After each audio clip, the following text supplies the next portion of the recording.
Liebe Holzheizer, auch's Anheizen will gelernt sein. Deshalb unser Tipp. Mit dem Fidibus, trockenem Brennholz und der richtigen Technik gelingt es aufs erste Mal. So, jetzt zeige ich euch, wie ich ein Feuer mache.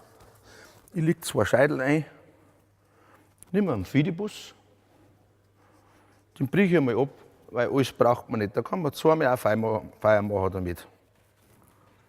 So. Machen wir da ein kleines Feuer.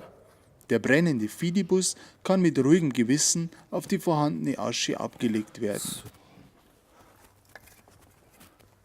So, dann legen wir noch mal irgendwas drauf. Die noch kleine Flamme des Fidibus Machen wir eine kleine- züngelt frei nach oben und wächst und wächst.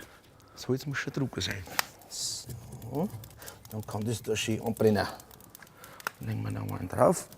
Feuermeister im Haus Brunner ist der Grille, wie er genannt sein will. So, in den 2-3 Minuten brennt das schön.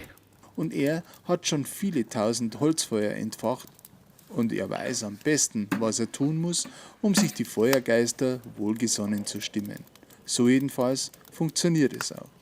Wir bleiben mit der Kamera dabei.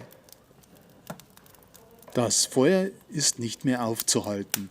Trockenes Brennholz richtig übereinander gesetzt und drunter ein Fidibus und schon steht das Holzfeuer. So, nach 2 Minuten haben wir das schönste Feuer schon da.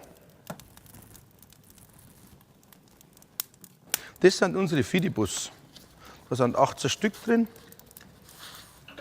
Das ist eine reine Holzfaser und ist in Paraffin getränkt, ist sowas wie Kerzenwachs, also alles reine Natur.